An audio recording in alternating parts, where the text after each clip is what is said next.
sneaking in. Enjoy. Yeah. Appreciate it. Make room. First question. Welcome back. Or is it? You expect to play? Still to be determined. They come up with those snazzy words for a reason, so doubtful, questionable, probable. I've learned a lot about what those words mean this year. But yeah, just trying to work my way up, do what I need to do whatever Chelsea, the rest of the athletic training staff, coach needs to see to get me back out there. And that's the only thing I can really focus on right now. So it is good to be back actually playing basketball, doing basketball things. How much were you stating your pace? Huh? How much were you stating your pace to Steve?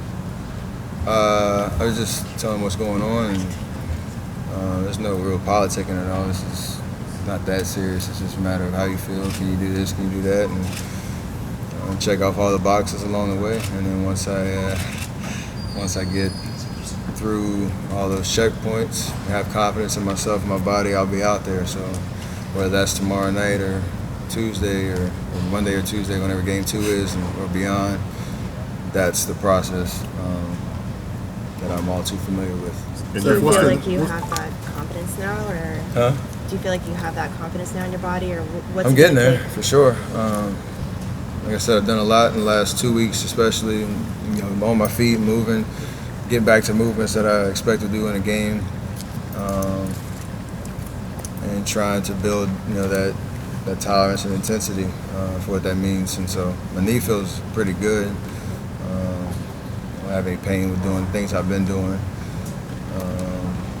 And as I try to think about what it means to get back into not just game shape, my normal minutes I usually play, but on top of that, we're talking about the playoffs and second round, and against a team like New Orleans, you got to be ready for all of that, and that's kind of the conversations that are going on right now. What are the checkbox that you need to fill out before you make a determination? Mostly just reporting back how I feel the day after I increased the intensity and increased the load, and playing 5-on-5 and doing that type of stuff. I have to get through it, that live action, feel good and confident in myself, but then you have to wake up the next morning and not take any steps back. And so that's what I'm waiting on for tomorrow. And then from there, I'm sure there'll be probably some more questions and conversations that need to happen, but I'm trying to be smart about it. That's the biggest thing we've learned, with knee 2 years ago and this year and ankle stuff and all that.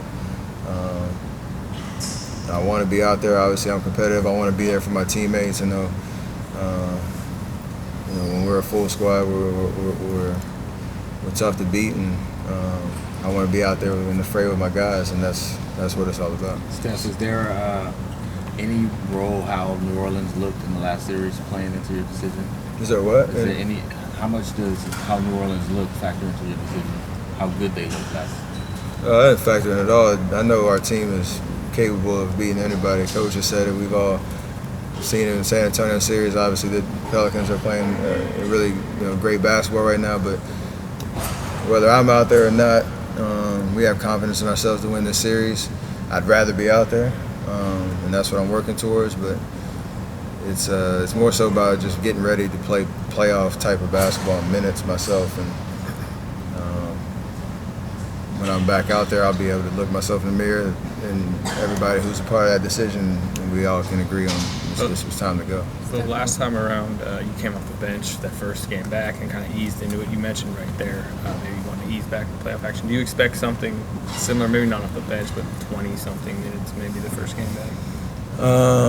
It was part of the conversation.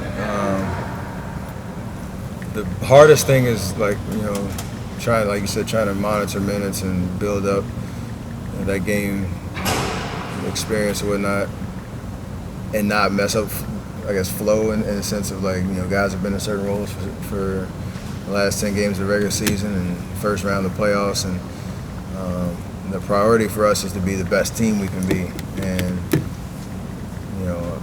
when I'm 100% healthy and doing what I need to do, obviously I'm trying to lead that charge. But right now the conversations become how can you manage those minutes and still be productive and still have a cohesive kind of lineups and flow to the game and all that type of stuff. And that's what coaches has to think through. That's what went into the decision last time in Portland. Sean was playing amazing in that starting unit, and they were dialing it up. And I had a minutes restriction coming back, so coming off the bench was the right move. That could be the case, either tomorrow or Tuesday. And I could start. I don't know. We haven't come up with those decisions, but everything's pretty much on the table. Steph, how much So do you Tuesday's play? game How's too? Clay look to you? That's what I got from it. So Tuesday's game missed too? you. I keep saying that because I have no clue. It would help if it was Tuesday. Let's put it that way. Steph, how much fun has it been to watch Clay kind of find his groove again? Wait, find it? What do you mean find it again? He just- lost it? I'm not saying he lost it, but he's been on fire more so Oh, than yeah. maybe he was down the stretch. He had some games. Oh, he got hurt. He had some thumb situation, and when you're dealing with that on your shooting hand, it takes him a little bit to get used to. But never a doubt that Clay would be productive, play at a very high level. We've seen it plenty of times before. I was thinking back 2 years ago when we played Portland. He had like 35, 37, 25, something like that in those first 3 games. And we've seen it before. He's an all-star. He's a game changer, and he has 100%, probably more than that, confidence in himself when he's out there. So it is fun to watch, and for him to be out there doing what he's doing. Steph, how mentally trying has this season been, just with all of the injuries, and how have you just sort of like kept your equilibrium through it all? It's been interesting. I mean, obviously, when I'm out there, I've been playing well, playing at a very high level. We've been winning. You have some kind of unfortunate situations, landing on somebody's foot, being in the wrong place at the wrong time, whatever the case is, and missing games. So, the back of my mind, I know I'm still durable. I'm still a player that's expected to be out there every single night, helping my team win. And that confidence in myself has never wavered. You just have to find different ways to be present for your team, to offer something when you're not out there on the floor, but still in the back, I'm plugged in, locked in, thinking about when I'm back out there on the floor, what I need to do to be myself again, one, but two, help my team win another championship. And at the end of the day, I played 50-something games in the regular season. I play however many down the stretch of this playoff run. If we can put up another banner, it'll be a successful season, and that's what it's all about. Steph, to your point about it being freak incidents, how much do you view all of that as that, and it's just a part of sports versus just any thought of it? Is there anything that can be done to reduce the chances of things like that happening moving forward? There's literally nothing I can do in that situation. I mean, one, I'm contesting the shot. Another one, I'm digging out on the post, and it's kind of a like I said, in the wrong place at the wrong time type of situation. So the good news is injuries are obviously a part of the game, and you can't eliminate them from the game. But for me, I can do everything I can to make my body strong, be durable, be playing at a high level, and that's really all I can control. How significant is it to you, Steph, that today you're not wearing the brace you had on yesterday? Was that one of the boxes you wanted to check just to get out of the bigger brace?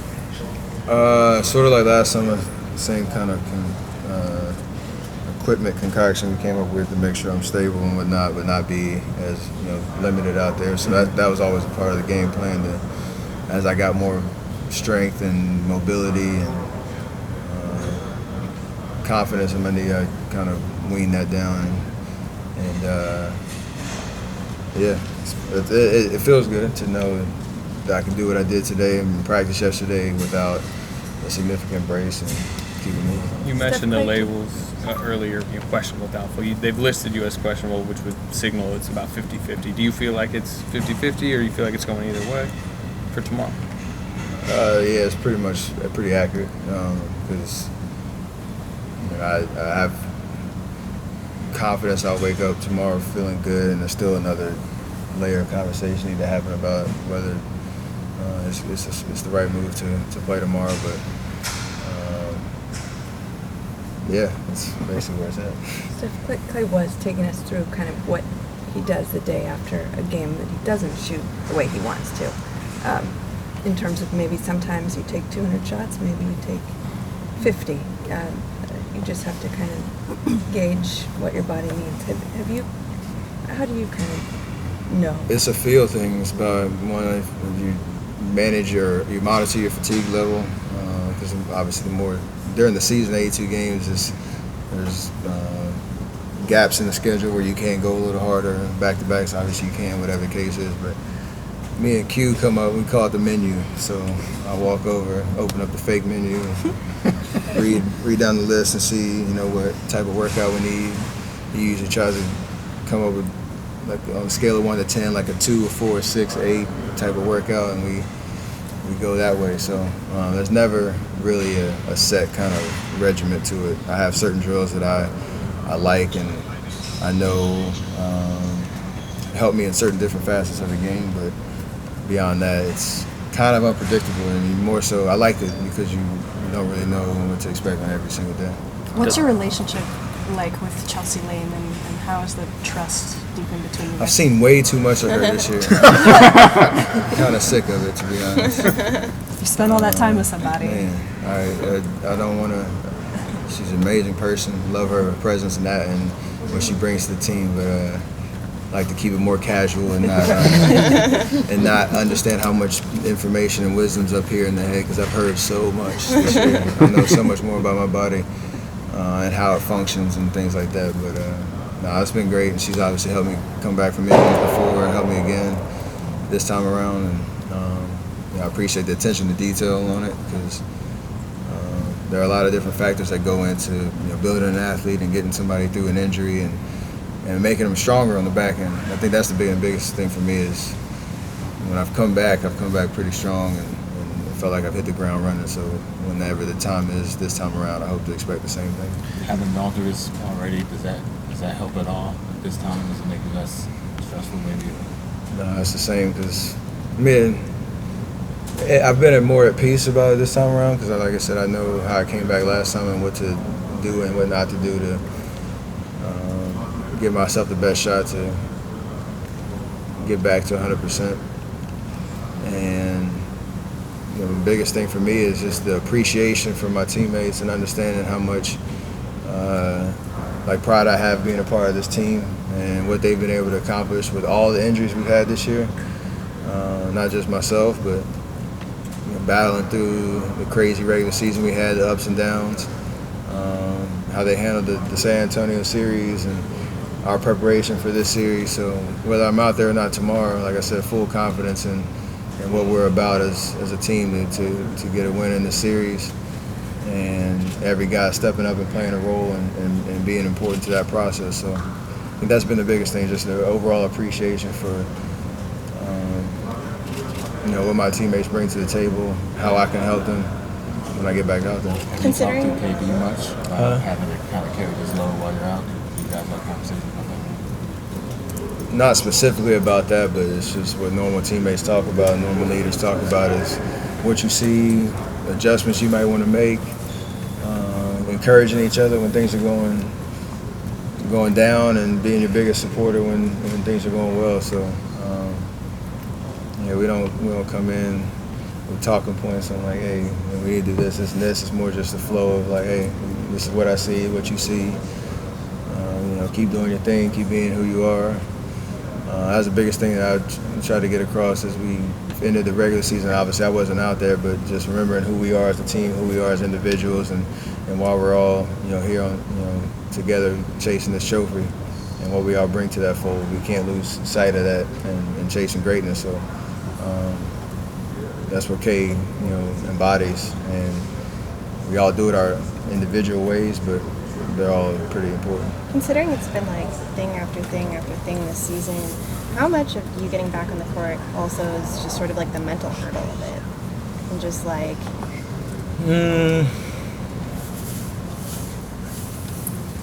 it helps to... I love playing basketball. That's what I love to do. And it sucks when you're not able to do that. And so part of it's like the adrenaline rush and the excitement and anxiousness of inching closer and closer to getting back on the floor. And then when you do get out there, you got to control yourself to not spaz out and just have a panic attack when you get out there because you're so excited. But that is the hardest part of like dealing with injuries is people who don't love to play kind of can just get through it. But if you really love being out there and being with your teammates and playing basketball, the gift that I've been given to do, you got to kind of keep your eyes and focus on that and lean on the encouragement of guys like Draymond Green as he's waving at me, just smiling. That's important to have for sure. So daddy daycare isn't the hardest part? Huh? Daddy daycare isn't the hardest part? Parenting is hard in general. I love it. But that's been a blessing in disguise for sure. At one point, I didn't leave the Bay Area for 6 weeks, which is unheard of. But yeah, that's the fun part. All right, good. Thank you, Seth. You. It's good to see you. Thank you. Oh, shoot.